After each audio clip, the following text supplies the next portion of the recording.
Okay, a couple of minutes late, but welcome everybody to this morning session. We have a really great set of speakers, which we'll hear from in a second. But first, we have a couple of other speakers to actually start us off in this session. But just to introduce what we're going to talk about today, this session will focus on some of hearing from the regional clusters. So the UK's fourth industrial revolution is underway. The National Net Zero Strategy is a critical opportunity to level up, to invest in decarbonisation of our industrial heartlands and create vibrant local economies based on low carbon manufacturing and industry with high value, long-term job prospects. So what you'll hear from today are first mover regions who have made great headway with clear roadmaps to bring industrial sectors to net zero and build clusters of clean industry and manufacturing that create job opportunities locally and internationally. So with that in mind, I'm going to ask our first speaker to come up to the lectern. Rodney Barclay, Director of Sustainability and Infrastructure from the Department of Business and Trade. Sorry. Thank you, Rodney. I'll hand it over to you.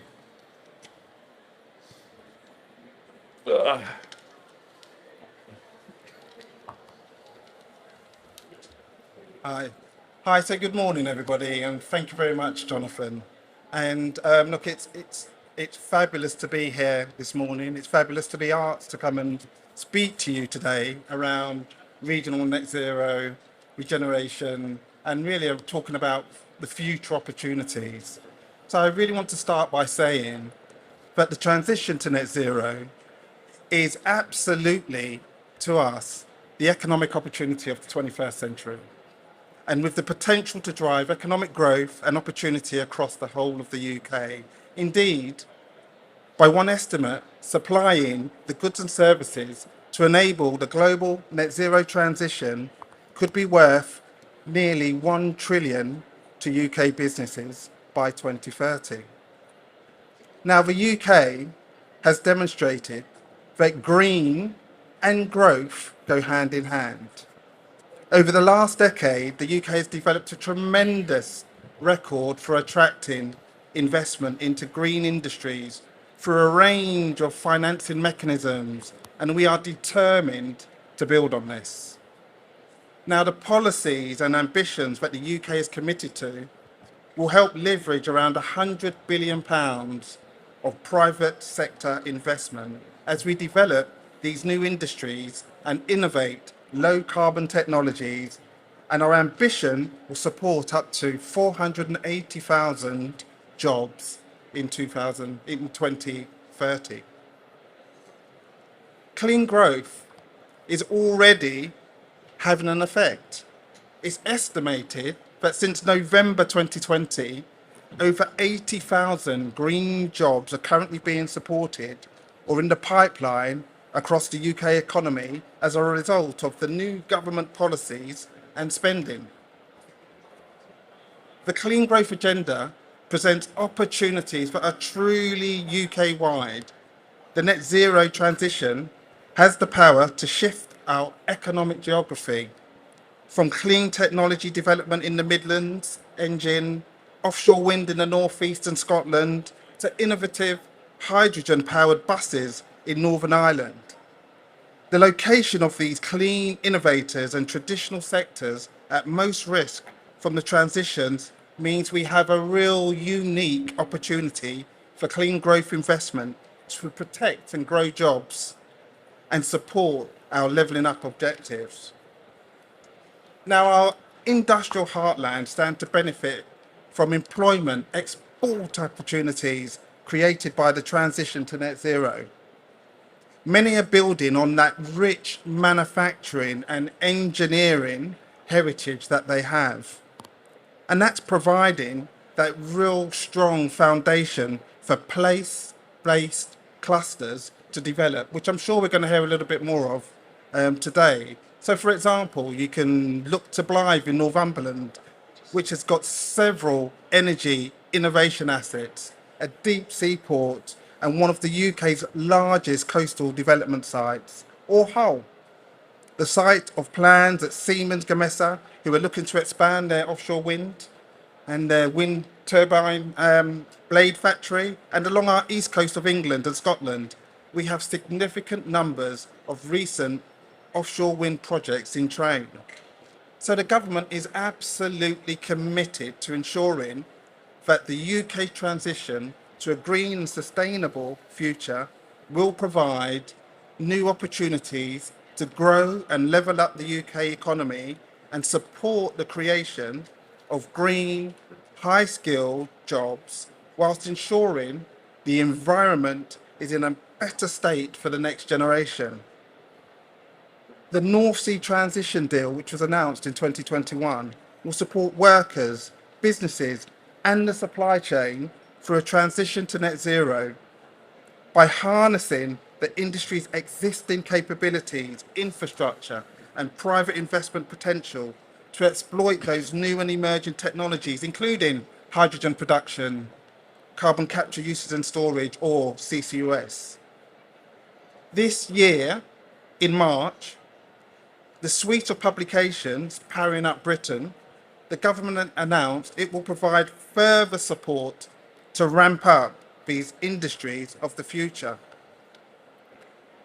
Now, those suites of ambitions included a £20 billion worth of funding for early deployment of CCUS to unlock private investment and jobs, and announcing the 8 projects to progress to negotiations to form the first 2 CCUS clusters in the northeast and southwest by the mid-2020s. We have HyNet will support decarbonisation in northwest and North Wales, and we might hear again a little bit more about that today. While in the East Coast cluster, will deliver infrastructure to decarbonise industry and drive economic growth in Humber and the Teesside. We are also launching the process for confirming the next clusters for development in Track 2. For hydrogen, the government confirmed the first 15 winning projects from the 240 million Net Zero Hydrogen Fund, which spans the whole country. We published a shortlist of 20 projects for the first electrolytic hydrogen allocation round and announced our intention to open a further 2 hydrogen funding rounds in 2023.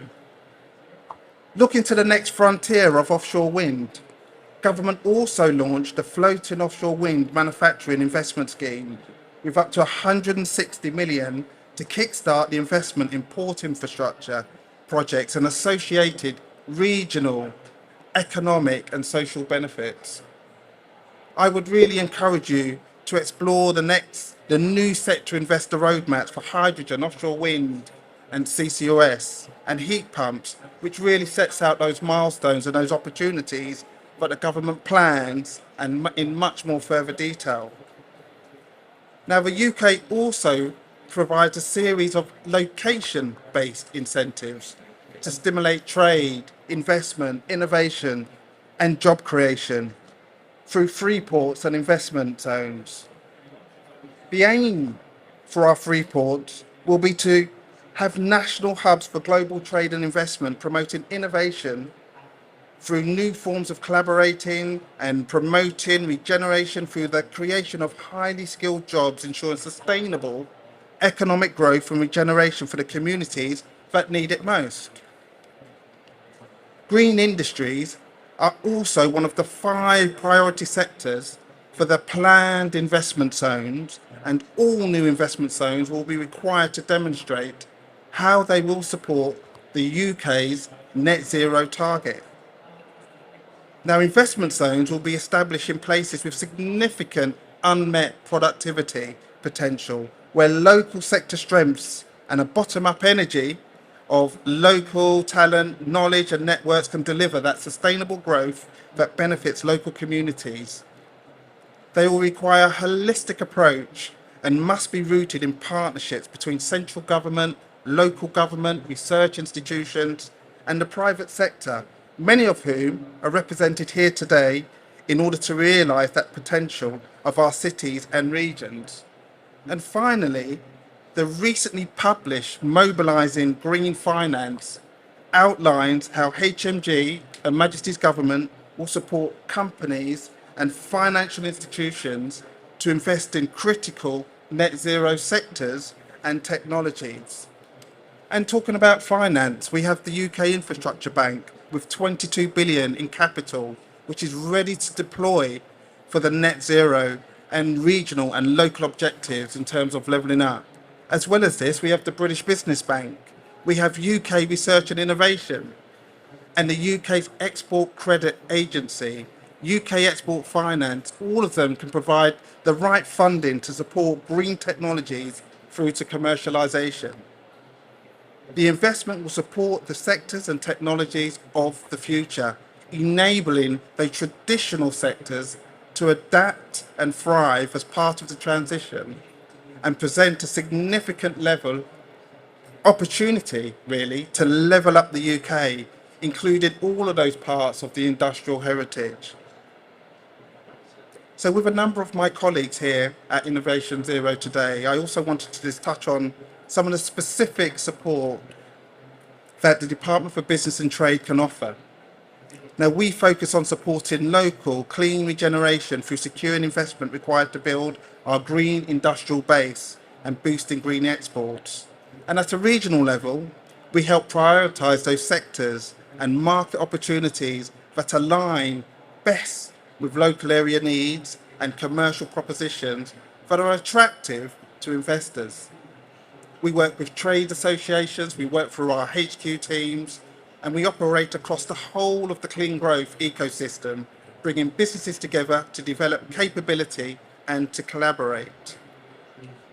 To promote the UK's innovative green solutions overseas, in our overseas markets, DBT has a network of international trade advisors, and we have two of them here today, and we have Tiffany and Ian, who are sitting there from our teams today.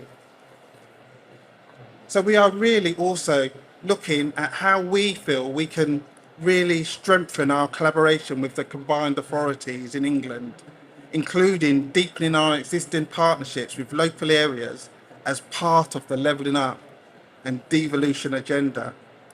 And we feel by working even more closely with you all, we can bring together those combined authorities, local economic intelligence, some of the strategy, some of those devolved functions with our international convening power, trade expertise, and that capacity to deliver at scale. And we believe that this will really help drive growth in local economies, it will create jobs and boost living standards. So I'm really pleased to be here today, everybody, and I really look forward to hearing the discussion and hearing your thoughts and how we can further collaborate to seize those opportunities presented by the net zero transition to drive growth and create jobs in each of the regions and the nations in the UK. So thank you, Jonathan.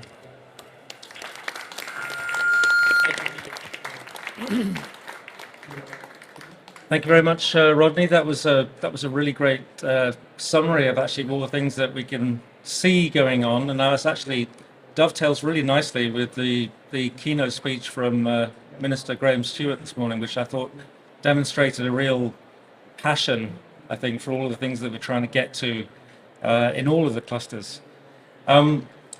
Next, we're going to hear from, by the way, I should have said up front, there will be some time for Q&A. We're going to hear from each of the speakers once we've just heard from our next central speaker, but there will be some time for Q&A at the end. Our next speaker is Bryony Livesey, the UKRI Challenge Director for Industrial Decarbonisation. Bryony.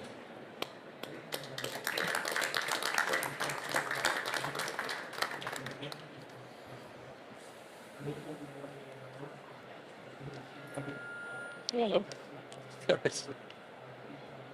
So, hello everyone, I'm Bryony Livesey. I lead something called the Industrial Decarbonisation Challenge, and I work at UKRI. I'm going to talk to you about why it's important to start. Is the sound not good? No. I'm here. Okay. So why are we working to decarbonise industry now? How are we doing it? And how are we going to create thriving regions for the future? Does this sound now a bit better? You okay? Okay, thank you. So first of all, starting with why are we decarbonising industry at all? I think it's probably obvious to most people in this room that industry emits quite a lot of CO2, and often CO2 emission is integral to the industrial process, so we can't get rid of it without some sort of decarbonisation activity. And so we have to decarbonise industry, or industry will have to close in order for us to meet net zero. And it turns out that about 50% of industrial emissions are in these key cluster regions that we're talking about today. So these are really obvious place to start. And that's where we have started. So the Industrial Decarbonisation Challenge, which I am fortunate to lead, is a £210 million programme of public money, which is more than matched by contributions from industries involved in the programme as well.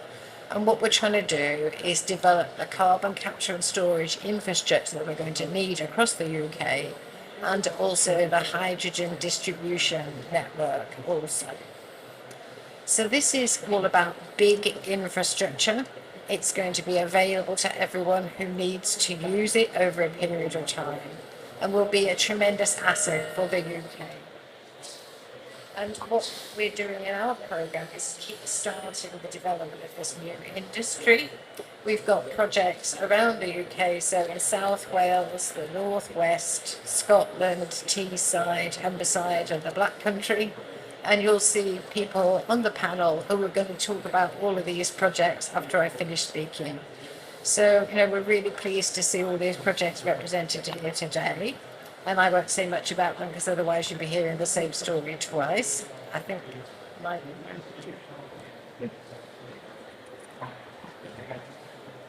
Thank you. Is better? Okay, thank you. Right, sorry about that. So we've got all our projects here today. You'll hear from them. But I'm just going to give you an overview of what the Industrial Decarbonisation Challenge is all about. So we have three main strands to our work. The first one is the big deployment projects, which is around development of carbon capture and storage, pipelines, offshore storage, hydrogen pipelines, and so on.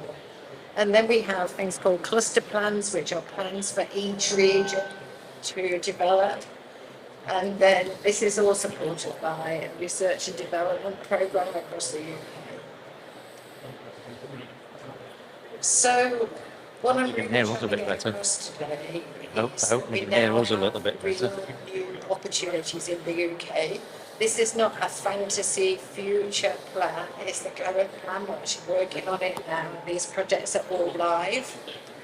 So cluster decarbonisation is really happening. Most of the projects that we fund are actually finishing the first stage of their work this year, moving towards the construction phase and operation phase. And we have plans in each region for how the infrastructure is going to best be used and how the whole region can decarbonise.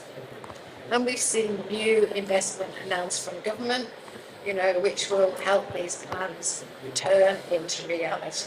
We know where that money is coming from. So it's an amazing change that's happened over the last couple of years. And what we need to think about next is not should we be doing it, but how do we make sure that we do this in the right way? So I know that all the projects we work with are very focused not only on the technical aspects, but how we think about creating real value for the region. So things around how do we develop a new workforce for the future? How do we embrace more diversity? How do we make sure that people across these regions can all benefit from these new opportunities? That's really important. And so I think we will see real new developing opportunities for people. We have seen extraordinary progress over the last couple of years. And I do believe that we'll start to see people sharing the knowledge from the projects that we funded much more widely. because the important thing to do is not only decarbonise these industry clusters, but decarbonise emerging industrial regions across the UK and then share our knowledge globally. So I think we are creating a blueprint for how we will do this, and it's very important You that hear we it. share our Said. experience around the UK and with the No. world. So sorry the sound seems that it's not been very good, but everyone else has their own microphone, so it should be easier from now. I'll shut up. Thank you. Thanks, Bryony. So hopefully everyone caught those remarks from Bryony. I will say one thing just to follow on from Bryony. Without the program that she runs, or she has delivered primarily, I think by the end of this year, I don't think I'd be standing here because I represent one of those projects. There was only a handful, and there are many of them in the clusters that we're about to hear from. And without that funding from government, putting money in for industry to feel confident to actually invest into, I don't think you'd see these projects. So if there was anything to add to those remarks, Bryony, I would say up front, that was absolutely true. It also fits well with some of the remarks by Rodney. It is a whole plan that government has laid out, to be fair, over the last 5 years, which they absolutely have, in fits and starts, I would say, delivered, but putting investment to allow industry to feel confident in putting money into these projects. So with that, I'm going to introduce this next section, which is hearing from each of the clusters and each of the regions in one guise or another, starting with myself. I get to start this this section off, and we'll hear 5 minutes from each, and then we'll almost certainly have time for Q&A at the end. From my perspective, so I represent probably the largest industrial cluster, the Humber. I don't represent the whole Humber. I represent one of the projects in the Humber. So the largest industrial cluster, 50% larger than the next largest behind it. Without a doubt, if you can't decarbonize the Humber, you don't have a chance to get to 2050. Having said that, there is a clear plan, and it's true for all of the clusters. You see these projects emerging for reasons that I just outlined, for basically the programs that Bryony outlined there and has been responsible for. And in our case, it's a representation of a project around the Immingham cluster, home to 25% of the UK's refining capacity, also home to the 1200 megawatt plant, dispatchable plant that I represent, where we're actually looking to decarbonize the whole of the Immingham site. And if there's one message that I would share with you today in this brief 5 minutes or so, just to give you a sense of where we're at, we're ready. So as a result of the program that Bryony was talking about, the Industrial Decarbonisation Challenge Fund, we have completed a FEED.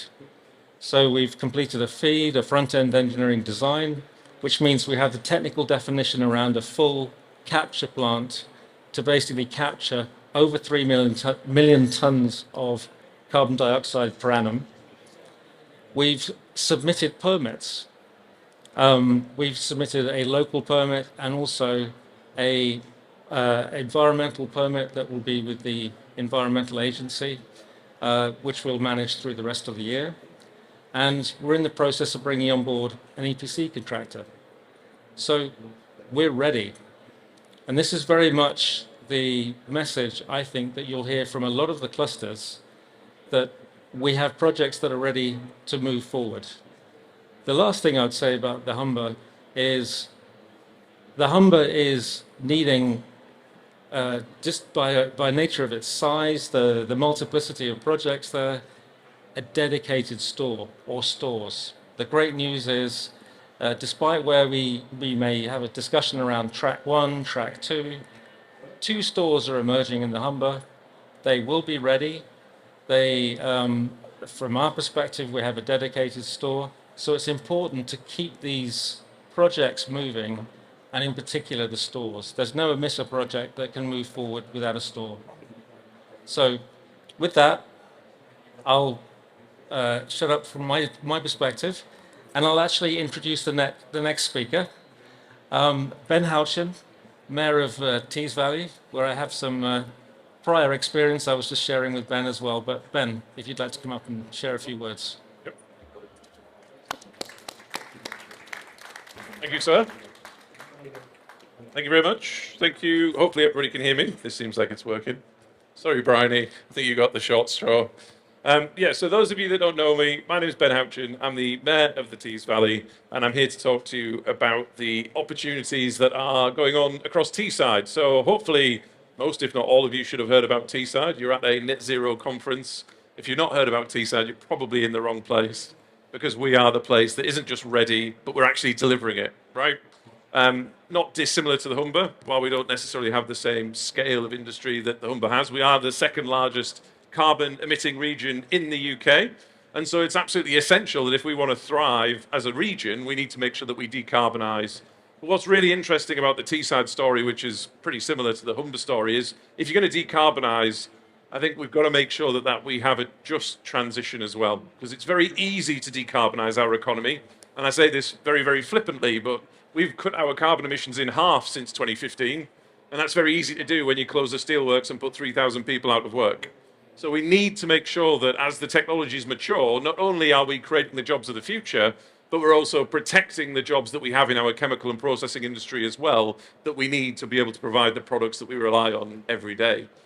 And what we've got in Teesside is we've got I wish it was the world's, Europe's largest brownfield site. It has 14.5 million square feet of approved planning already in place.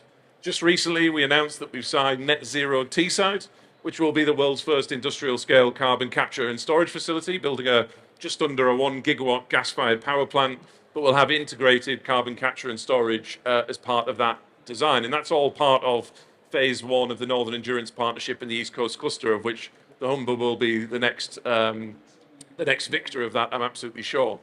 But what's interesting, that when you have the land, you have a deep river, you have the ability to be able to get through the bureaucracy of planning, and when you have the nucleus that is Net Zero Teesside as a project, it's also catalysed a whole series of other projects within the region as well. So BP have already been successful with the government's hydrogen projects for H2 Teesside, which will see a gigawatt of hydrogen by 2030, aiming for 500 megawatts by the end of 2026.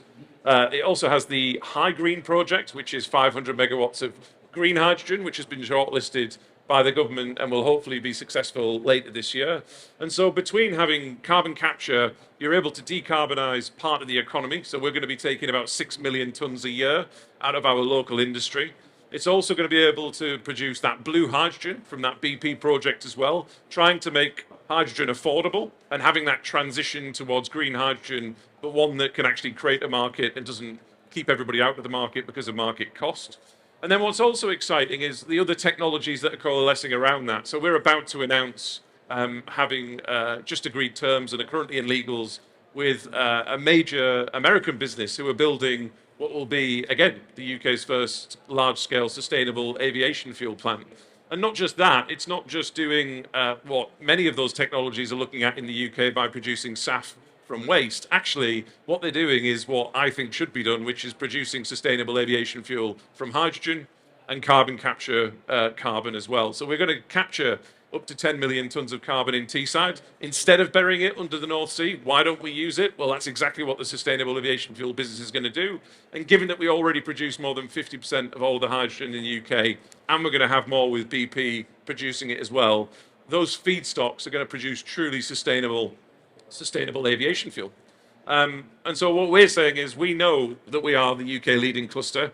I go a step further than Jonathan and say we're not just ready. These things are actually happening. You come up to Seaside, you're seeing factories get built, you're seeing power plants getting prepared for, you're seeing projects that have been approved, planning in place.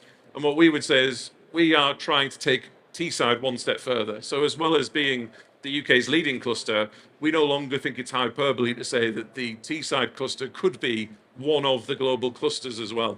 So it's a really exciting time. There's lots of land available, there's lots of skills, there's lots of opportunities, and there are lots of fantastic projects that are being delivered now that no doubt will plug into other incredible projects as well. And for me, I think we are one of the stories, as with the other clusters as well, that we need to be able to communicate to the public about. Because we see that the story of net zero is one that can be distorted through politics. Sadly, politics does that quite a lot. And we need to be able to demonstrate to people that, yes, the decarbonisation journey is important, but also we need to get that message across about jobs, about community pride, patriotism as well, of being able to create research and develop these projects here and export them around the world. Because ultimately, we're never going to be as big as America. Once that's fully developed, we can't compete on that scale. But what we can do is we can be first to market, we can create the technology, and we can do what we've done as a nation for centuries, as Teesside has, as one of our catchphrases. We built the world. We built the Sydney Harbour Bridge with steel. 9 of the 10 tallest buildings in the world are built with Teesside steel. We're going to do that same thing again, but we're going to do it in these new technologies. So it's an exciting time. Come and join us on Teesside. We're open for business. Thank you very much. Thank you, Ben. So remember, I think a fantastic overview of all that's going on in Teesside, which is really, really exciting, actually. But again, in the theme of recognizing that all the clusters need to move forward to get to net zero, let's hear from what's going on in the Northwest cluster. We have Jed Barlow, the CEO of Net Zero Northwest. Jed. Thanks, Jonathan. Morning, everybody. So I just wanted to give you a brief introduction to the Northwest Cluster. Net Zero Northwest is the official cluster for the Northwest Industrial Region. We're somewhat the new kids on the block. We've only been in existence for 2 years, but not to disagree completely with Ben, but what I would say is I firmly believe that we are the UK's leading industrial cluster. And our aim essentially is to help to drive and promote industrial decarbonisation projects in the northwest of England, to an extent also North East Wales and Derbyshire.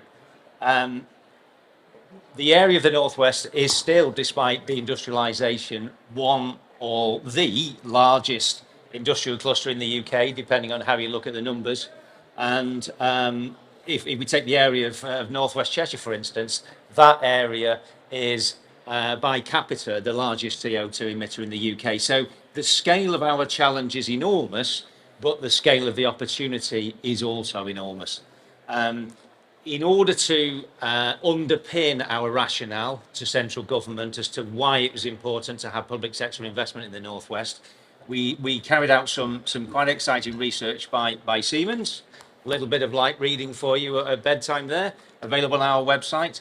And what that showed was that the opportunity for the Northwest is absolutely massive. There's a 200 billion of investment potential by 2040 and beyond, 285 billion of GVA uplift, creating and safeguarding over 600,000 jobs and saving 47 million tonnes of CO2. So a massive opportunity, and that research work helped to underpin the establishment of the HyNet cluster, which I'm sure many of you are aware of, as one of the UK's first track 1 hydrogen and CCS clusters. So that's our HyNet is our flagship project. That's going to reduce CO2 emissions by 10 million tonnes a year, create a gigawatt of hydrogen supply, and ultimately upskill many thousands of people in a new green economy in the Northwest. So HyNet's progressing well, and pleased to say that in the budget it was also announced that there's 5 new HyNet related projects. So UKRI funding's been announced for Hanson, Viridor and Cyclis, Buxton Lime and Vertex Hydrogen. So these are projects which will tap into the existing HyNet infrastructure to help to drive decarbonisation in the Northwest. But it's not all about HyNet. In addition to HyNet, we have the recently established the Morecambe Bay Carbon Capture and Storage Cluster led by Spirit Energy. And we're very pleased to welcome, recently announced, the new Peak District CCS cluster, which will help to decarbonise millions of tonnes of CO2 emissions from the cement and the lime industry in Derbyshire and Staffordshire. In addition to those, we have CCU, we have at Tata Chemically Northwich, one of the UK's first carbon capture and usage projects, where those guys are taking the emissions from their CHP plant and turning that into a valuable product which they're able to sell on the open market. So that's been a massive success, and again, BEIS and UKRI have been involved in funding there. It's not all about hydrogen and CCS. In terms of a region, there's a lot going on in terms of solar, onshore and offshore wind, BECCS. There's the Mersey Tidal project. We have our own SAF investments. And in addition to those, there are also a number of investment opportunities in small modular reactors up and down the Cumbria and North Lancs area, particularly the project led by Solway Community Trust. So we as a region like to feel that diversity investment opportunity is something that we as a region like to use as a USP. We think, based on our conversations with investors, that there's a significant opportunity for bundling of some of these investments and making the Northwest, if we can, the UK's #1 inward investment destination for industrial decarbonisation. Like many of the UK's areas, we have our own cluster plan, and that essentially says to us as a region, yes, it's sensible to have an objective, an ambition to be net zero by 2040. What that shows is that by using the technologies that I've talked about already, in addition to blue and green hydrogen production, zero carbon electrification, energy efficiency, that we have a credible route to net zero. And indeed, even the short-term projects there have identified £30 billion of near-term investment for investors, and the possibility of creating a safeguard in 30,000 new jobs. So finally, in closing, I think that the future for the Northwest Industry Cluster is bright. We were once a powerhouse of the Industrial Revolution, and I believe we can again be a powerhouse of a new green Industrial Revolution. Thank you. Thank you, Jed. Great summaries from, I think, the two clusters that are moving forward and, as Ben says, actually more than just ready, actually moving into activity and construction. Next, we're going to hear from a partnership, Henry Murison of the Northern Powerhouse Partnership. Henry.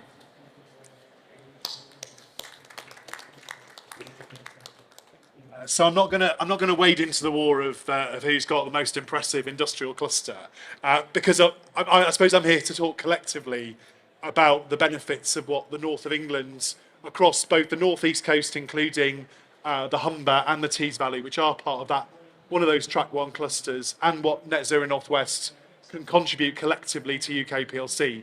And I would challenge some of the things that Rodney said. He was very diligent in presenting the government's position, but it is disappointing that we're talking about Track 2 before we've actually finished Track 1.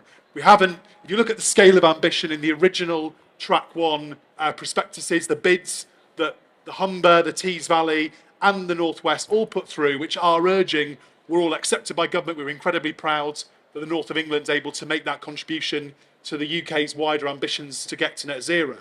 But the ambition that government accepted was never met in what was available in those first round of projects. And so government had always planned to turn some people away.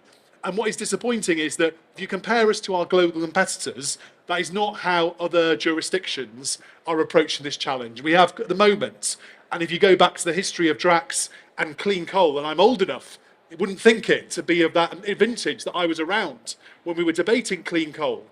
Over 13 years of this government, we have had private sector businesses willing to invest in carbon capture in the north of England. And it has taken till now for government to invest in 2/3 of it. So I have had this discussion very robustly with my friend Grant Shapps, the former Northern Powerhouse Minister, obviously an unusual choice to do that job by Boris Johnson, being an MP from Hertfordshire, but he was very diligent to make that case. I do hope that Grant remembers his newfound northern roots in the coming months, because we need to see more detail on what those additional Track 1 projects are going to look like. We need to increase the timescales, because we all know there's a general election coming within the next 2 years. And so why on earth do we wait until we're at the end of this Parliament with all the uncertainty that will provide for business to get on with this? We need a much faster process. All these businesses have bid before. Let's just go back through the bids for phase 1, and the ones that were unsuccessful only because they were judged not to be deliverable by the completion date the government set. I still think that's a little bit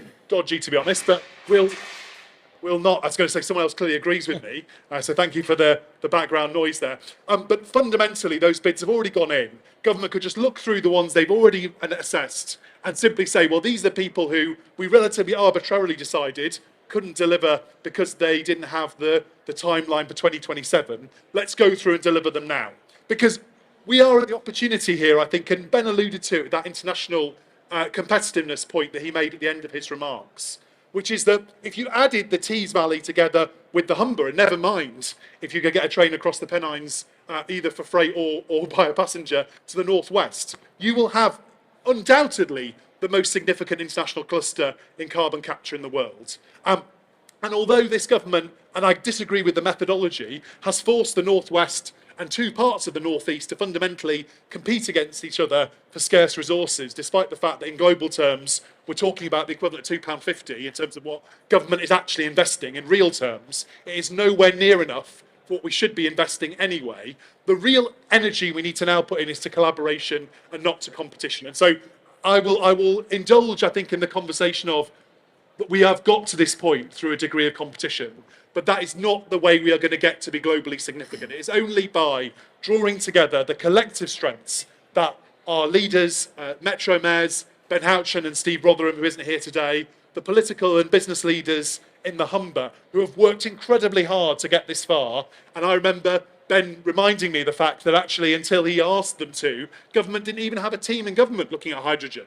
And so the leadership has come from our places in this debate. And as Jed rightly alluded to, the opportunities, including, for example, in West Cumbria, from carbon capture and storage, then transitioning eventually, when it comes to hydrogen production, to nuclear-led production from SMRs, is really exciting. And so those linkages between what UKRI, for example, funded in industrial decarbonisation, to what they're now doing funding Rolls-Royce's SMR programme, which is the biggest single grant the UKRI has ever put out there, is a huge opportunity. And I know that potentially one of those factories actually might be going to the Tees Valley. So those linkages where the north of England is able to deliver not just the transitional technologies, but the end state, settled states that will give us in 2050 both the energy system and the industrial workforce and industrial assets that will let us face the future, not export jobs, as again rightly Mayor Houchen alluded to, but to keep jobs here in the UK, and in fact not just protecting those jobs in the Humber that are genuinely at risk if we do not see a Track 1 extension that is meaningful and timely. And I hope that, as you will do, that civil servants will diligently take my message that I give you in more polite terms than I gave it to Grant, because we cannot mess around any longer. We have had the fun and games of doling out money across the country, including to the north of England. But it's time to get serious. It's time to recognise that in the Humber alone, there is £15 billion of private money at risk if government doesn't get its act together. And I'm afraid the progress so far on supporting Track 1 means my only fear for colleagues in Track 2 is if government doesn't show you the serious leadership that you need, your private investors are going to say what private investors in the Humber say to me, which is why should we wait around for a government that doesn't care? And if you add together what happened in the past and what's happened now, has been messing around at this for over a decade and has not shown the degree of certainty that leaders should expect in industry. Private business people are putting their investors' money on the table. Government needs to be as serious as they're prepared to be. So it's great to be here. And again, the north of England definitely is the biggest opportunity for CCS in the country. And I hope Jed and Ben will use that line to avoid us ever having to arbitrate in that dispute again. Lovely to be here. Thanks again. Thank you, Henry. If anyone was dozing off before that, the last section, they aren't now, that's for sure. So I can, just a quick pause there, you've got one of the best lineups, I think, actually, to represent all of the projects, issues from clusters and regions. So we'll definitely get to Q&A, and I'm sure we'll have a good conversation when we get there. And we still have our two introductory speakers for that. Our next speaker is going to move to the second biggest cluster. So Ben Bugraff. So from the Ben, but CEO of Northwest Industry Wealth. Ben. Thank you. Can you all hear me? Thank you. I don't know how I can follow that, Henry. That was a lot of energy there. I'm normally known for my energy, but I don't think I can compete there. And I'm also grateful that John corrected, because yes, South Wales is the second largest cluster, but we have one big problem. We don't have a permanent store. So we're really dependent on shipping. But just to introduce Net Zero Industry Wales, we're actually a new entity. We're younger than Gary was outlining earlier, sorry, outlining earlier. We only started in October this year. And what we are here to do is actually support the South Wales industrial cluster and the wider the industrial clusters in Wales, because we have many of them, in their decarbonisation journey. And what is really needed is an entity to help with the delivery and execution of those marvelous plans that have been developed over the last couple of years with Bryony's support. And we now come to a place where we actually need to deliver it. We talked about it earlier, and it is really key that we set up the right kind of environment for those projects to become a reality. First of all, we need a really good culture. We need a culture that's trusting, and not only trusting amongst the industrial partners, but also with the communities surrounding us. And it was mentioned earlier, I think, by one of the speakers, that we shouldn't forget the communities that actually work with us and give us a license to operate, not only now, but also for the future. And therefore, it's important that we are able to deliver, and also we have a level of integrity needed to do that. So trust is key. Secondly, it's about having the right policy regulatory framework, and Henny was very clearly articulating that. And in Wales, it's a bit more difficult because we have certain devolved powers, particularly when it comes to planning and the environment, and that's an area where I clearly work with. And then last but not least is building that very attractive infrastructure, starting with CO2 shipping, carbon capture and storage, which is the first initial big step towards decarbonisation, particularly when we want to meet our legally binding targets by 2030. But then secondly, it's about building this larger electrification infrastructure, but also building that hydrogen infrastructure there needed. And when I reflect back on why industry in Wales, but also wider the UK, is actually in trouble, that's really about the fact that we close the coal mines and we don't have an abundant source of energy on our doorsteps anymore, which is globally cost competitive. That is the root cause of why history probably has been sour on industry, in Wales in particular. But what we now have is this new abundant source, which is floating offshore wind. And that really makes South Wales in particular a very exciting place to be. Because now, once again, in the future, not now, but in the future, we have again an abundant source of wind energy, 25 gigawatts, if not more, by 2050, which is again enough energy to start powering industry going forward, which is green, in abundance, on our doorstep, and long-term cost competitive. And that's a really exciting place to be. But what is key to kickstart this all is that we get shipping to Wales, we get CO2 shipped out of Wales into a permanent store, and that's why we're working really hard with government on making a really strong case for CO2 shipping to be incorporated in Track 2. That's me, I think. Thank you, Ben.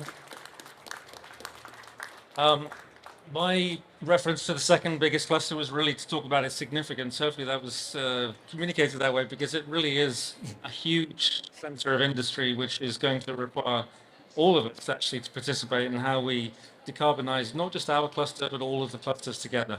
And that's where those connections really are made. Our next speaker is Steve Murphy, the Chief Commercial Officer of Storegga, and we'll be talking about some of the things going on in the the Scottish cluster. Steve. Thanks, Jonathan. Is the audio okay? Yeah, it's been a bit poor.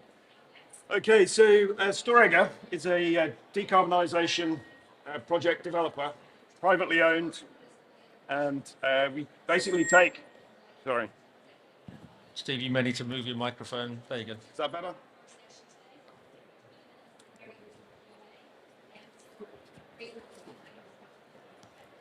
Thank you. Okay, so we take early stage risk in the initiation and catalyst phases of decarbonisation projects. We're active here in the UK, North America and elsewhere, and more widely in Europe. And kind of So my name is, as Jonathan said, Steve Murphy, Chief Commercial Officer of Storegga. More importantly today, actually, one of the original architects of the Acorn project, which is the catalyst for the Scottish cluster. And it's been fascinating to hear, particularly Henry and Ben talk about some of those things. So the genesis of Acorn Scottish Cluster, 2007, right? It was the UK's first foray into CCS, what PP at that time called decarbonised fuels #1. We had demonstration #2 about 3 or 4 years later.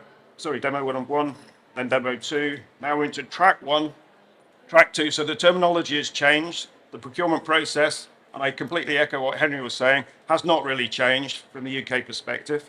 We've forgotten actually that now we're competing in a global market, competing particularly for people and for capital. The IRA Act in the US is a magnet for capital and people. We're really struggling as the cluster to kind of maintain momentum in the face of continued political uncertainty particularly about timing, but also from an investor perspective. What are the returns? How does that work? We know it's a regulated model, but let's get into a little bit more nitty gritty. So delighted that Ben's keen on shipping. A key plank of the Acorn Scottish cluster is the shipping aspect to that. Let me just briefly give you an outline of the cluster.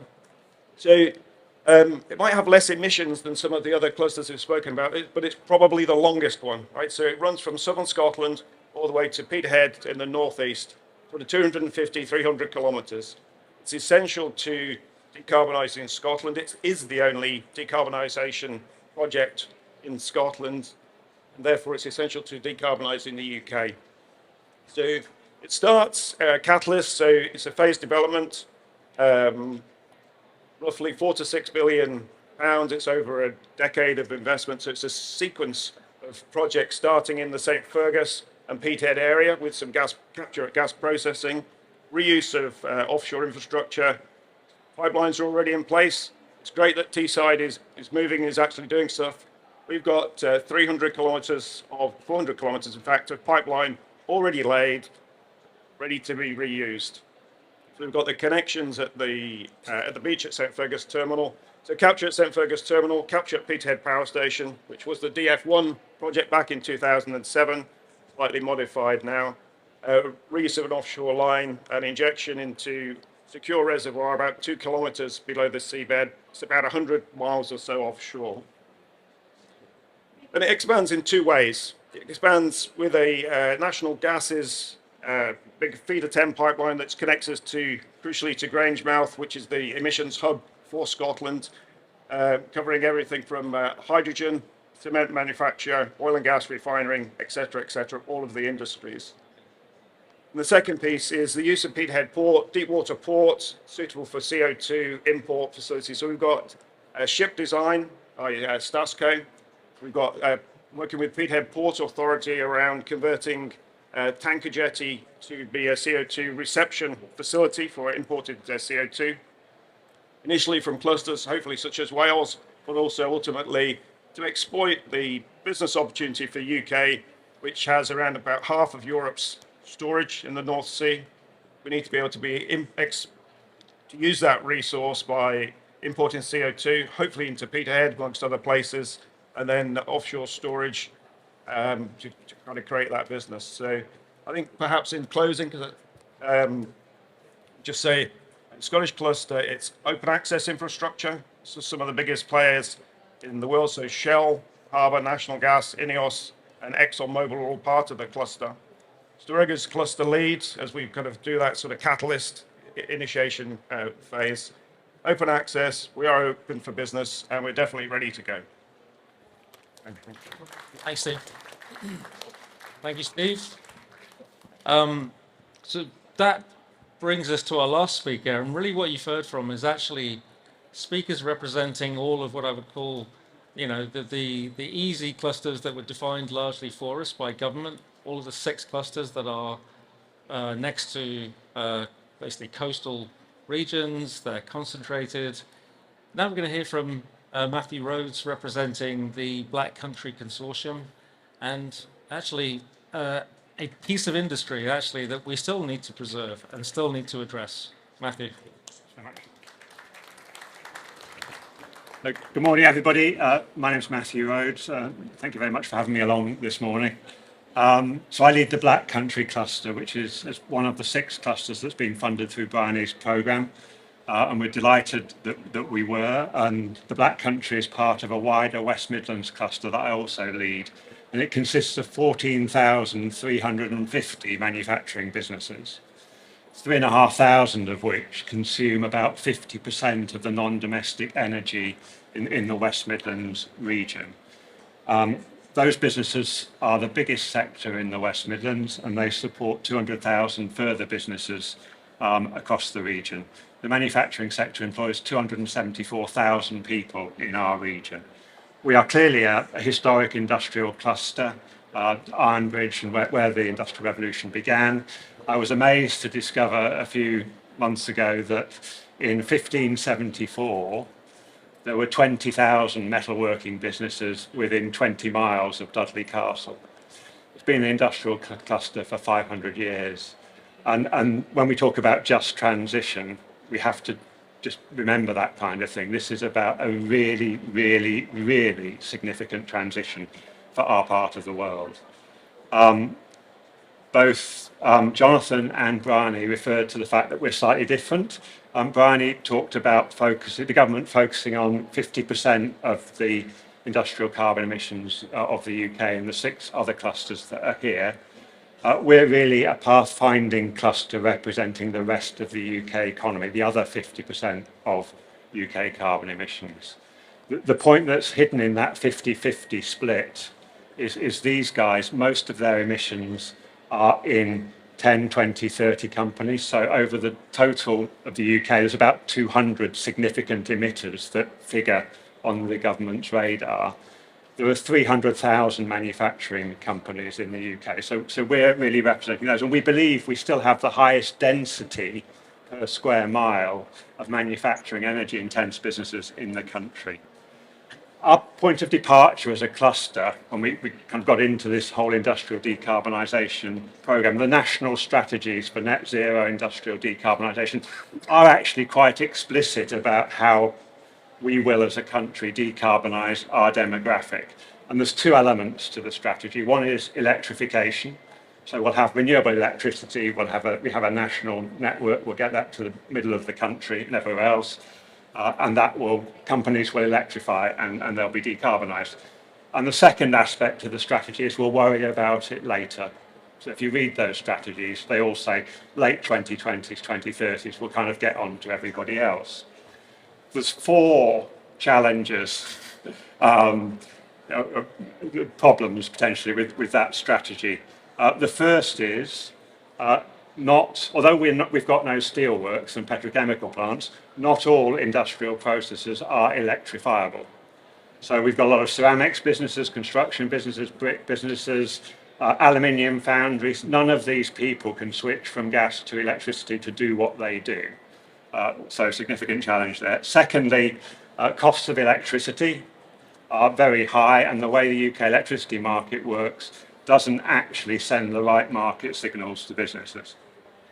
Thirdly, the capital costs of electrifying your foundry or your brick kilns and so on are very high. To do that efficiently and well might involve restructuring your operations in quite a complex way. And finally, and significantly in relation to some of the points that have been made today, it's a competitive world and we're behind other countries here. So if I'm a global investor and I want to invest in the kind of things my region's got the best skills in the world for, the best universities in the world for, I'm not going to invest there because I can see we're not going to have the infrastructure there for the next 20 years, and it's not a very sensible place to do what I do anyway. So there's some real challenges. And they're further compounded by significant market and policy failures. And just highlighting 3 of those. One is numbers and scale. So it's quite easy for government to relate to Tata, Ineos, Shell, BP, some of the names that have come up today, it's very difficult to relate to 14,000 small businesses, and it's difficult for the 14,000 businesses to relate to you as government. That's a failure. It's not just government either, it's commercial companies who've got the solutions. Diversity as well, so these are diverse economic activities. They're not all amenable to the same solutions, the same infrastructure. And they have different contexts as well. And the third one is capacity to do anything. So lean global supply chains, you often don't have an energy manager in many of these businesses. So the poor MD is not only selling the business, managing his HR, he's also got to do energy policy now. So really, really quite challenging. So this was a very brief introduction. We have been fortunate to be supported through Innovate UK for this programme and the clusters, and it's been a very, very constructive process. We believe we've taken the first steps to addressing these kind of challenges collectively. We've worked very closely with the mayor as well in our region. There's three elements to what we're doing. One is mini clusters locally, so we're looking not at major national infrastructure projects in carbon capture and storage. We're talking about industrial parks that can be net zero, supported by appropriate infrastructure and shared solutions. Significant challenges with that, which are not technical but are regulatory, but we're beginning to get our head around those, and we've developed methodologies for that. Secondly, financial and regulatory models that support that. And thirdly, large-scale engagement of these thousands of businesses and starting to build the kind of institutions you need to make it possible for government policymakers and also private capital to engage with these kind of projects. A massive challenge. Really good that some of this is getting through to government now. So we've got £25 million came through our devolution deal for large-scale engagement business energy efficiency programs, which we're hoping to roll out later this year. And Brian is leading another £5 million programme, local industrial decarbonisation, inviting the rest of the country to model some of the things we've been doing in the Black Country, and I know Teesside and South Wales have been doing as well, and we've been doing all those things together. So some really good signs. But I would kind of I have to highlight the fact that £30 million there for the bulk of the UK economy, the bulk of UK employment, 50% of UK carbon emissions, compared to the hundreds of millions of pounds that's flowing into 6 other large infrastructure projects, seems to me a little bit skewed. And will that deliver the economy that will support the kind of just transition we need over the next 30 years? I'll leave that question with you. Thank you, Matty. Yeah, really great perspective on what it's going to take for us all to get to 2050, because that's really what it's all about. Getting to net zero means we all get there. And some really interesting comments about the just transition, if you will, and actually getting there just not simply by closing things down and exporting our industries. And the other thing I'd actually just take again from an earlier session today is just how close this all is. So a remark earlier that sort of resonated with me, which is 2030 is 18 months away. That's not long at all. And that's just 2030, where we have some really ambitious targets that we're trying to meet as a whole.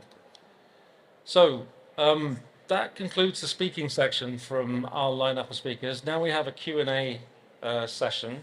There's going to be a roaming mic that we will pass around if anyone has any. Well, we do. We have a question right there. If you could announce name, who you represent, that'd be great. Hi guys, my name is Phil Wharton. I'm the co-founder of Generation C. We work with schools from primary and secondary to educate the next generation of climate stewards. We do that by connecting schools to businesses and corporates who we re-engineer their climate stories into learning resources and deliver it back to schools for free. Obviously, for 2050, we need to educate the innovators. I just wanted to know, in terms of the future jobs and the green skills gap, what plans or actions, if any, have you got there now in place to do that and to support that sort of initiative moving forward? Henry? Yeah, no, and I think it's a really interesting point that obviously a number of businesses in and around these clusters have been doing a lot of work in that space. clearly the free ports all have a skills plan. I know Ben's Freeport has one, the Humber Freeport has one, as does the Liverpool Freeport, and obviously they are linked very strongly, as was alluded to some of the delivery.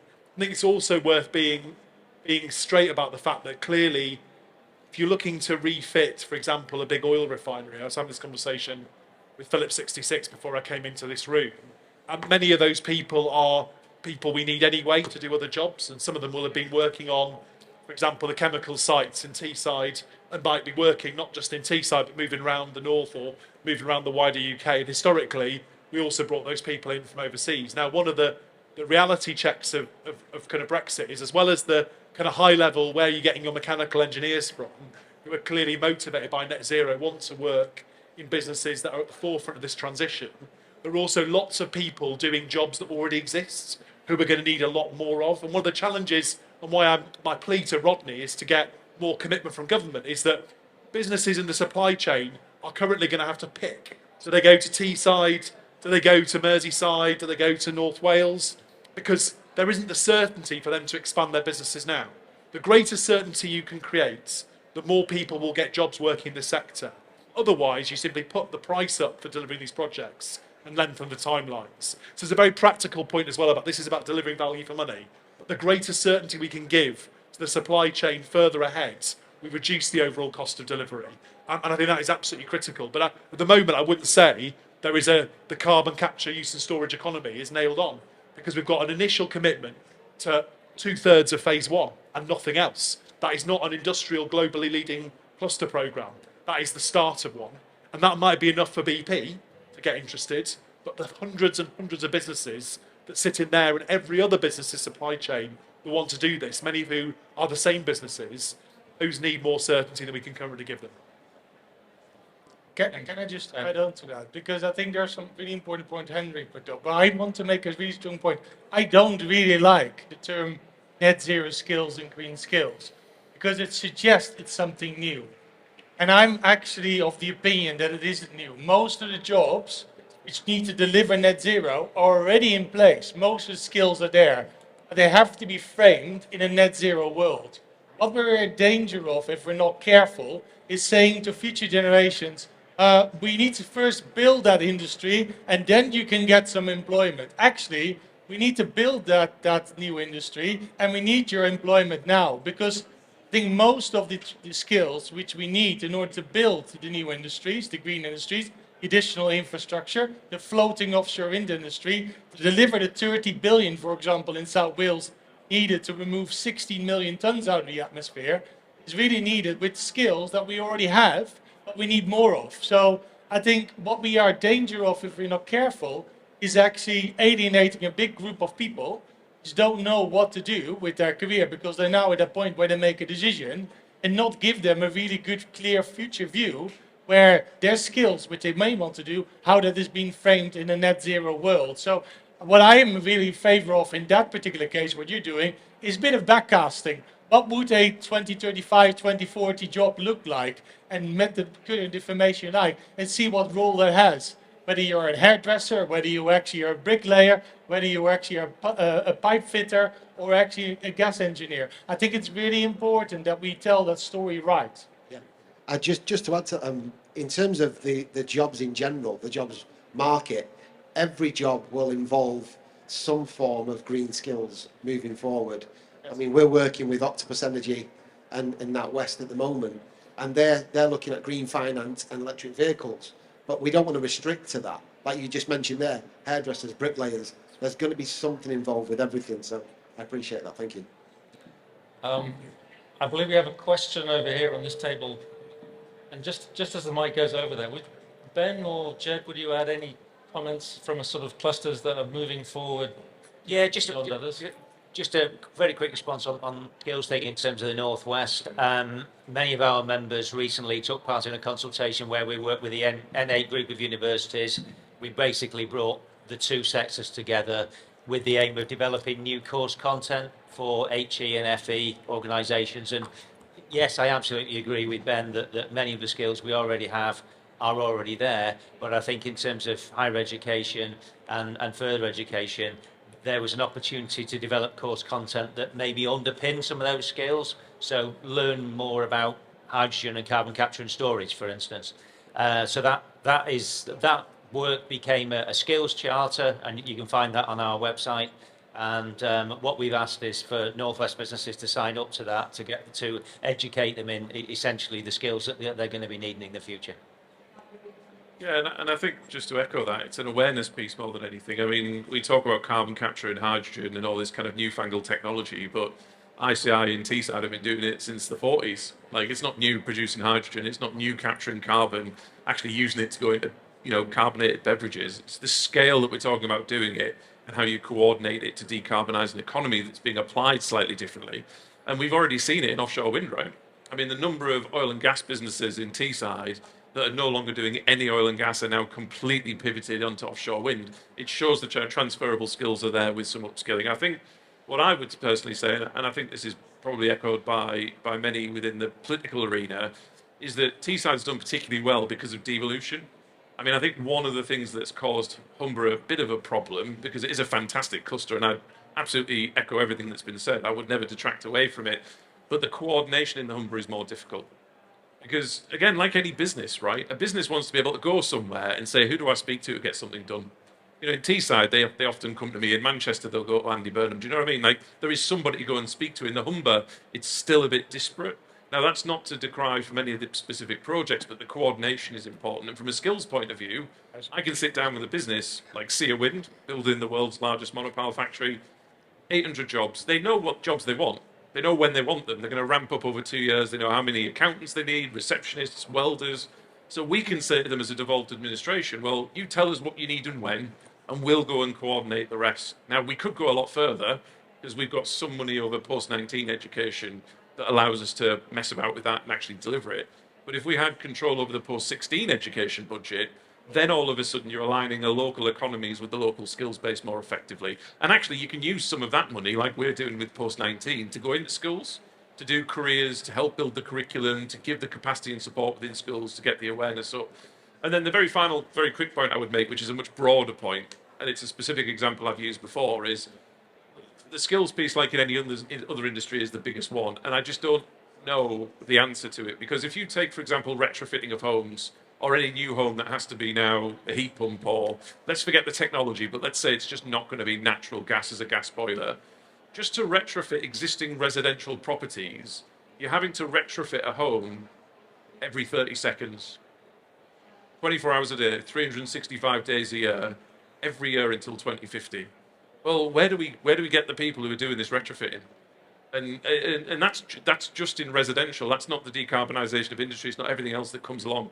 The scale of what is required by 2050, I don't think to most is really appreciated on the operational implementation side. And that's where the skills problem falls down. And that's where actually we should be talking about the opportunity to local businesses that do gas, people repairing gas boilers all the time. It just requires a bit of a change of those existing businesses rather than completely reinventing the wheel. Great. Thanks for those comments, Ben. We have a question over here. Thanks. I'm Stuart Dawley from Newcastle University, and I wondered if I could ask the panel to reflect on two things, please. The first one is to just push a little bit more on Henry's point about this way in which we seem to have regions competing with each other for this. Given the strategic importance of what's at stake economically for the country, but also for the environment, it just seems almost counterproductive that we have this sort of competition. And also with the track one and phase one, the track ones began to get localities thinking as a cluster, but the phases were individual projects. Now the selection of projects then has a fallout for the places that were beginning to work as clusters. So there's a little contradiction in that. And there is a danger as well that we get to almost like we did in the 80s and the 90s with regions competing with each other for FDI projects. And actually it wastes a lot of expenditure. It kind of puts businesses off. So just to reflect, I guess what is the alternative to interterritorial competition on this? How could we do it differently? The second point is to just reflect on maybe lessons learned from offshore wind for this particular opportunity. And I think contracts for differences obviously brought the prices down, but we never really got the industry to follow the offshore. We have the world's leading market, but we didn't have the industry. And I would say on this one, it's different because we could lose jobs. The industry is already here. And if we don't get the frameworks right, it's not that we just didn't create all the high value jobs that we did in offshore wind. We could actually lose a lot of jobs by not learning those sorts of lessons. So there's 2 points, the interterritorial competition and lessons from offshore wind.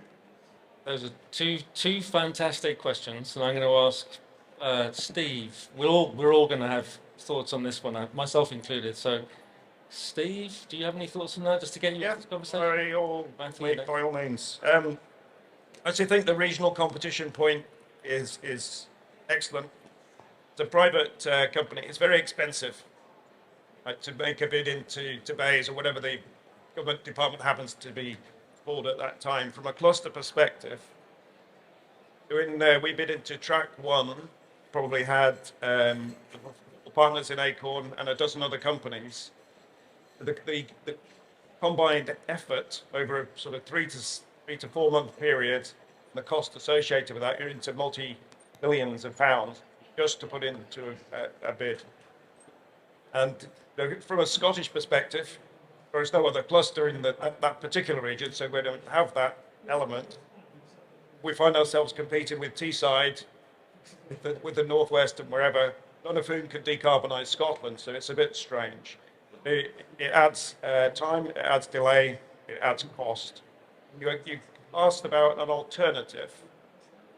Last week, actually the week before, I was in Houston. The alternative is for what the government has chosen to do over there is to make it clear to people how they can make money by investing in CCS, in green hydrogen, in blue hydrogen, whatever it happens to be. It's a very, very clear business model. It's a tax incentive scheme, and provided you can do the job under that cost, then you make a profit. Investors are all happy. So it's a big pull for people. The IRA Act, the Inflation Reduction Act, as in full, have increased the value of those things. So it's a big pull. So I think I would offer that as one example of what you could do. A second example might be to look at what's happened in Norway. And around about 10 years ago or so, the Gassnovas, one of the big infrastructure, nationally owned infrastructure players, was in the Houses of Parliament saying, as Ben did earlier, we're open for business, send your CO2 to us, we've got lots of storage, we want the business. We could be a little bit more proactive. Matthew. Yeah, I just offer an observation on the competition point between regions, which I guess I can offer as a slightly detached, since I'm not competing for carbon storage, track 1 or track 2 things, but it's not an extreme. Either everyone competes or the centre decides the way forward. It's a balance between those 2 things.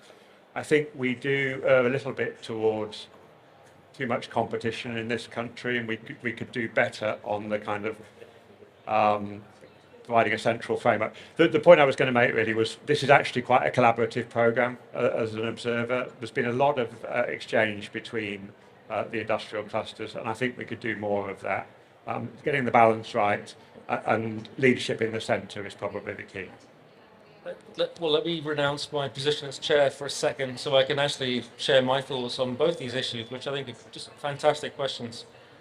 Firstly, this concept of, of trying to achieve perfection in everything we do. Ultimately, it's one way of actually progressing projects. We all need to be a bit able to actually demonstrate that we give value to all of us, taxpayers, at the end of the day. And there's no better way than actually having to demonstrate through a process that you can deliver something that is cost competitive. That means competition. So there's an element of competition that's always going to be there. I think what we are doing or trying to do, and there are degrees with which we've achieved this between clusters, is actually share some of what we're doing, act in a way that we give our time like this to talking about what we're doing, because it's in everyone's good. So I sort of, my personal view is perhaps slightly different. what other way is there to do it in order to demonstrate that we're ultimately giving value to consumers? And I also say, having spent time in the US trying to develop projects there, tax credits are great, but actually they don't. There's not so many projects that you see emerging just yet. And the way that the UK has decided to do it from an end-to-end perspective does have the ability, at least, to deliver projects. On the industry point, and I think it's a great one, which is basically, can we actually keep the industry that we have, unlike the wind example? Well, I've said this before, and I think the UK government's waking up to the fact that the UK has this massive opportunity in front of it, which is not so much the emissions and the emitter projects, it's the storage. What we're trying to do in all these clusters is basically unlock a strategic storage reserve, 78 billion tons. It's something that goes well beyond the UK in terms of its potential to decarbonise. So it's of interest to Europe, to other geographies that just don't have access to that. So I think we can, I personally am an optimist. We can build an industry, but I would look at it almost in an entirely different way. I think, Henry, do you have some comments there? Or just to say, the very simple answer, I think, to your question is when you pick two track one projects which covered 3 localities, but then deciding to allocate less money to the programme than what you had said was your ambition, those clusters was probably from Treasury the ultimate mistake. So there was a degree of competition announced after the track one decision that was entirely unnecessary, in my opinion. And it was always the case then that you were going to put in a process that was unhealthy once you did that. If you'd said at track one, you've been successful, you've all been allocated this many amounts of units, we will provide funding up to a maximum of that level if you meet the requirements that we've set, then we wouldn't be in this mess. So at the end, it's not Rodney's fault, it's not even Grant Shapps' fault, it's always, as we know, the Treasury's fault. So that is the people who ultimately made this decision. But they were too tight to have the level they wanted. The Humber in, they wanted Tees in, they wanted Liverpool City region and the wider Northwest cluster in. Some of that was probably for political reasons. I think there's actually a very good case for doing it on economic grounds, but then Treasury didn't buy the economic and industrial case that they should have accepted at the time, and that's why I'm not letting go of the bone, because that mistake has now caused a load of private investors to be very jittery, which was entirely unnecessary if government had been prepared to match what it said it wanted with what it was actually prepared to spend. Because you shouldn't have accepted the clusters all into track one if you weren't going to put the money up to actually deliver the project's level of ambition that you'd said that you wanted. It's completely ridiculous. Thank you, Henry. You got very quickly Ben, and then we have one final question. What I want to add is that actually it's okay to talk about regional competition, but I think what's important to realize is that a lot of these companies that sit in the clusters are working and competing in a global environment amongst their peers. And I think that is really important thing. And that's the point Henry's made earlier. I think we forget the fact that we're actually having companies that compete within their own companies funding. And I think that competition is even more fiercer than anything else. And I think what is really important is that we collaborate together and making a really strong investment climate and making really appealing case to invest in the UK collectively, because then that's all of our best interest. Thank you, Ben.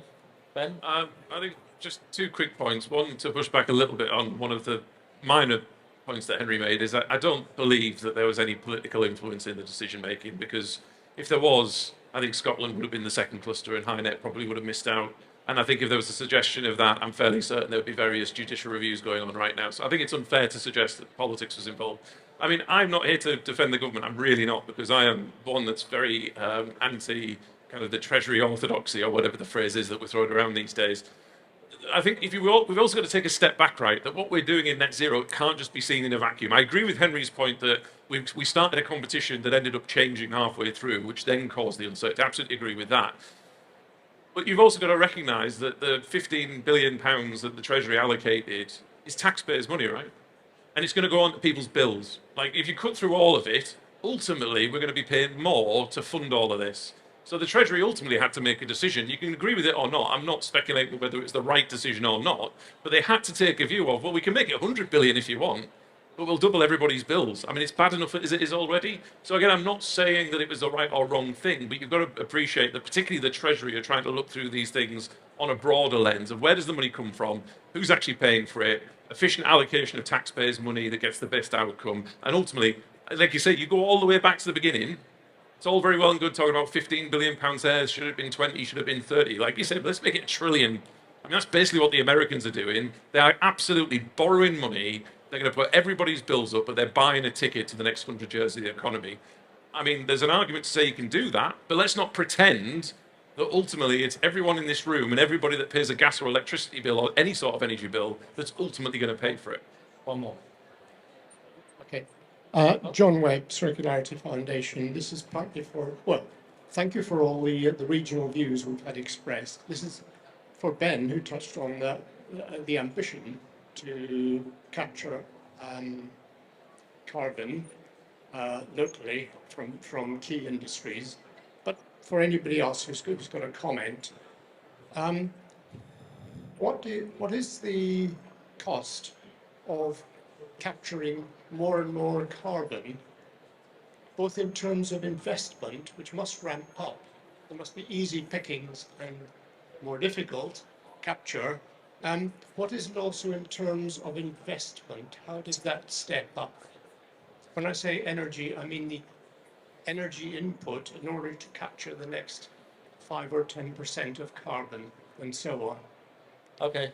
Ben, you're going to have to find a way of answering that question in 30 seconds. As not, and I'm going to hand over to Rodney. As not a technical expert, I mean, actually, the capturing of carbon is a relatively efficient way of being able to do it. I mean, one of the reasons that Teesside was successful was because of ICI built in the 40s. So not necessarily the amount of pipework that is elsewhere in particularly Scotland, but the reason Net Zero Teesside chose, or one of the reasons they chose us, and one of the reasons we were successful is because of access to market.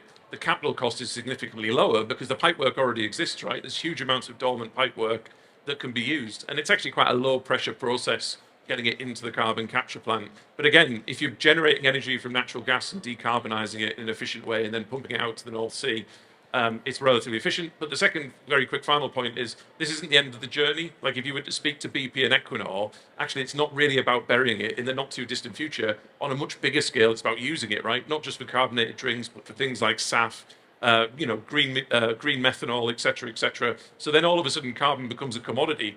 And that's ultimately where the game's going to get to over the next 20, 30, 40 years. So it's not just a sunk cost of capturing, it's also what it can become as a product in itself. Thank you. Rodney, any final comments just before I wrap up and thank everybody? There's a microphone. You've been spoken to for the last hour, so it's only right you get a chance to say something. Yeah, so look, the first thing I wanted to say is, Henry, thank you for going easy on me. But no, in all honesty, so the competition element is really driven by value for money, as Ben said, right? That it's quite simple. The collaboration versus competing, I think, is a really interesting question. But actually, I think that's within your gift, okay? And I think it's within our gift to make that happen. That's not rocket science. It's for people to collaborate. Yes, you can use incentives to help to increase that, and government can do something about that. But actually, I think a lot of that is within, our own gifts and your gifts. I think there's something, and I heard the message quite loud and clearly around speed. And, there's speeds in decision making, really, where we need to really ramp up the speeds. I'm as passionate as you around this industry and absolutely understand the need for speed, and particularly with the IRA Act coming out and, what's going on in the EU as well. Where we have a bit of a head start is maybe because we're trying to build those revenue models, we're trying to build those right frameworks which are going to support the industry to go further and faster. So I think there is a need. We understand that need, and yeah, I agree. I'll take that one away. But I think it's been heard loud and clear, actually, the need for speed. I don't think anybody's resting on that. I think, watch this space. I think more should happen quite soon.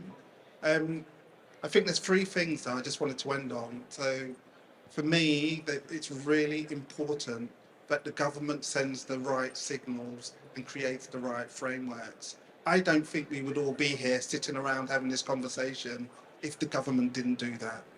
So that's one thing which I think is really important. I think the revenue models, I think sometimes you need to take your time to make sure you get that right, like the CFD model on offshore wind. But if you can get that right, but you can actually develop it in a way that it retains the right level of UK content, grows the supply chain, keeps the sticky R&D in the UK, again, that's really important. And that's something which we need to think about with regards to the hydrogen and the CCUS and some of these, not new, but what can I say, more in flavour, what can I say, sectors of the economy which we're trying to grow at the moment. And we need to get the business environment right. So the last thing we heard was around the investors and the investability around these projects. So we're aware of all of these things. These are top of our mind. We're developing these investor roadmap to try and help us think through some of this, engaging with yourselves to do that.